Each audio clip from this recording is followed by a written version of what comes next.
একটু কোনো ছাত্রী মেরে ফেললো, এটা পশুত্ব। এতে কোনো সভ্য সমাজ কামনা করে? এতগুলো মানুষকে, এতগুলো ছেলেকে হত্যা করলেন, স্কুলের ছেলে, কলেজের ছেলে, ইউনিভার্সিটির ছেলেকে, শুধু সুবিধা নেওয়ার জন্য, কিছু লোকের সুবিধা দেওয়ার জন্য। তো তাদেরকে দিয়ে কোটায়, আপনার মাননীয় প্রধানমন্ত্রী আশেপাশে আছে, কোটায় মন্ত্রীর আশেপাশে আছে, ওদের মাঝে তো বুদ্ধি নাই। আজকে যে আপনি আপডেট ডিভিশন না আজকে যেটা আনছেন এই রোববার শুনানির জন্য, এক সপ্তাহ আগে আনেন কেন? এক সপ্তাহ আগে আনলে তো মেনশন করলে তো হতো, গত রোববারে মেনশন করলে তো হতো, এত আত্মহত্যা হতো। হাজার হাজার মানুষ আজকে কিন্তু আহত হয়েছে, সারা বাংলাদেশেই এটা প্রতিবাদ হয়ে আছে। আমরা দেখেন আজকে বিএনপির একটা প্রোগ্রাম শেখপুরে হতে দিল না,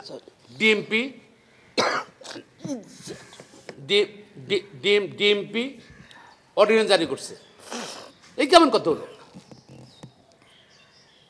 ছাত্র আন্দোলন আপনি আলোচনা করে বন্ধ করবেন, যা যেটাই করবেন, দাবি মানবেন। কেন গুলি করলেন? কেন এত মায়ের বুক খালি করলেন আপনারা? শুধু রক্ত চান, রক্ত চাই। কত রক্ত দরকার আপনাদের দেশকে লুটপাট করার জন্য? আপনারা দূর করে ক্ষমতা আছেন বিনা ভোটে, আর বেনুদের মারাচ্ছেন, যাকে হাত দিচ্ছেন তার কাছে হাজার কোটি টাকা, যাকে হাত দিবেন তাকে হাজার কোটি টাকা। আর মন্ত্রীদের হিসাবটা নেন না, মন্ত্রীদের হিসাবটা নেন, বেনুদের মতো তদন্ত করুন, বেশি মন্ত্রী দেখবেন হাজার কোটি টাকা পাবেন তাদের কাছে। এই 14 বছর 16 বছর যারা এমপি ছিল তাদের নেন, আর সরকারের চামচা ছিল নেতাপাতি, দেখেন কোটি, শত হাজার হাজার কোটি টাকা। রাষ্ট্র গরিব হয়ে গেছে, রাষ্ট্রীয় সম্পদ তারা লুটপাট করে নিয়ে গেছে। আর বাংলাদেশের লুটের জন্য নয়। 71 সালে মানুষ স্বাধীনতা সংগ্রাম করেছিল, যুদ্ধ করেছিল, কিছু সংখ্যক লোকের যুদ্ধ লুটপাট করার জন্য নয়। সমগ্র আইনজীবী সমাজ, দেশবাসী তার নিন্দা জানাচ্ছে। আপনারা একটা কি তদন্ত কমিশন করেছেন একজন সুপ্রিম কোর্টের বিচারপতিকে নিয়ে, সে সম্বন্ধে কথা আছে। টার্মস অফ রেফারেন্সটা কি? সেই রেফারেন্সও আপনারা বলছেন যে কারা সহিংসতার জন্য দায়ী, কারা মারামারির জন্য দায়ী, অর্থাৎ ছাত্রদেরকে মামলা ফাঁসানোর জন্য একটা বুদ্ধি বাইর করছেন আপনারা। এটা আপনাদের মনে হয় টার্মস রেফারেন্স যা দেখলাম পত্রপত্রিকা আসছে, এটাও একটা দুর্বিসন্ধিমূলক। যে পরিবেশ হয়েছে এখানে 20% কোটা, এইসব সংস্কার আর চলবে না। ছাত্ররা যা বলেছে 5% বাইরে করা থাকা উচিত নাই মনে করি। সুবিধা তো নিচ্ছেনই, কোটা নিচ্ছেন, তবদিল নিচ্ছেন। এই পাবলিক সার্ভিস কমিশন বর্তমান যারা আছে তাদের অবশ্যই পদত্যাগ করতে হবে দুর্নীতির দায়ে। এর আগে যারা ছিল তারা পদত্যাগ করতে হবে, তারা আইন আওতায় আনতে হবে। শুধু ওই একজন ড্রাইভারে নিলে হবে না। আমি মনে করি সারা দেশের জনগণের বুক আঘাত করেছেন আপনারা। এটা সন্তানকে হত্যা করেছেন, মানে প্রত্যেকটা জনগণের বুকের রক্ত আপনারা ঝরিয়েছেন। আপনারা কীভাবে ক্ষমতা থাকবেন? ক্ষমতা থাকার আপনার কোনো অধিকার নাই। আপনারা তদন্ত করেছেন কেন? আপনি যে পুলিশ গুলি করেছে দেখেন না? আপনারা গ্রেপ্তার করেছেন? যে পুলিশ অফিসার নির্দেশ দিয়েছে তাদের গ্রেপ্তার করেছেন? গ্রেপ্তার এখনো করেননি আপনারা, তদন্ত করবেন আপনারা। এবং যে মন্ত্রী দায়ী সে কি পদত্যাগ করে বলছে? সুতরাং সবাই ছাত্র হত্যাকাণ্ডে জড়িত। শুধু একমাত্র এটার পরিসমাপ্তি করতে পারে আজকের এই সিচুয়েশনে। এই অনির্বাচিত সরকার পদত্যাগ করতে হবে। এর মধ্যেই কিন্তু একমাত্র এর পরিসমাপ্তি করতে পারে। নতুবা যেহেতু রক্ত ঝরিয়েছে পথে পথে রক্তাক্ত করেছে, রাজপথকে রক্তাক্ত করেছে। এই সরকার যদি ক্ষমতা থাকে আমার মনে হয় আরও রক্ত ঝরবে, আরও রক্ত ঝরবে এবং জনগণের রাষ্ট্রীয় সম্পদ সব লুটপাট হয়ে যাবে একদিন যদি বেশি থাকে। সুতরাং এই মুহূর্তেই এই সরকারের পদত্যাগ ছাড়া আমরা আর কিছু দেখছি না, আর কোনো বিকল্প দেখছি না এবং অনতিবিলম্বে পদত্যাগ করা উচিত দাবি করছি।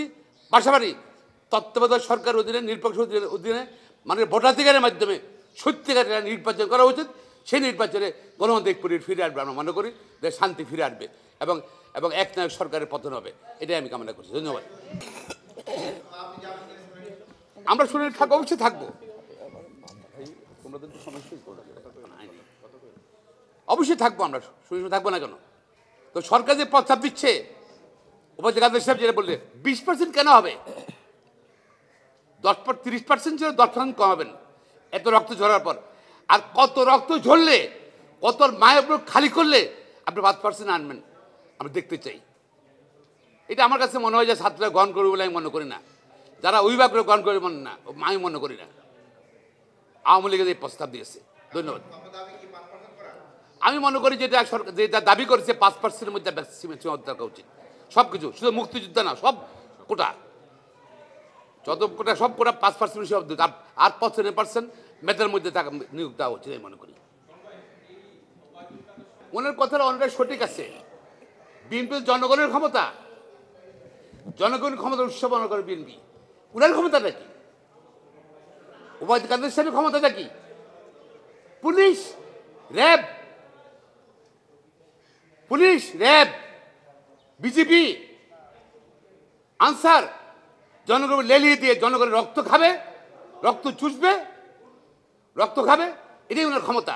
দেখি ওবায়দুল কাদের সাহেবরা যদি পুলিশকে নিরপেক্ষ রাখে, যদি র্যাবকে নিরপেক্ষ রাখে, বিজেপিকে নিরপেক্ষ রাখে, তাহলে 5 মিনিট বাংলাদেশের কোনো রাস্তায় তার দাঁড়িয়ে থাকতে পারবে কিনা আমি চ্যালেঞ্জ দিচ্ছি। দাঁড়িয়ে থাকতে পারবে না তারা, এমনকি গোপালগঞ্জও দাঁড়িয়ে থাকতে পারবে না তারা 5 মিনিট এদের সমর্থন ছাড়া।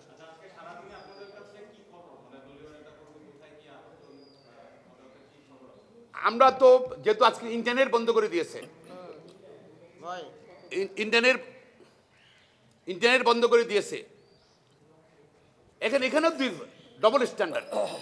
সরকার বলতেছে নাকি যেখানে ডাটা ওখানে আগুন লাগছে, আর ইন্টারনেট সমিতি আছে না একটা, ওদের মালিকানা সমিতি বলতেছে না ওখান থেকে কমার্স মানে সাপ্লাই ইন্টারনাল ডাটা বেসে কমার্সের ডাটা, এই জন্যই ডাটা কমছে। দেখেন সরকারের সঙ্গে যাদের সম্পর্ক আছে, কথা সামঞ্জস্য আছে, মোটেও না। এখন যেহেতু ইন্টারনেট বন্ধ করে দিয়েছে, মোবাইলও স্লো করে দিয়েছে, তারা মনে করছে এগুলো করলেই বোধহয় আন্দোলন থেমে যাবে। মানুষের বুকের রক্ত খেয়ে আপনারা বন্ধ করলে ফানবে, তা মোটা আনবে না।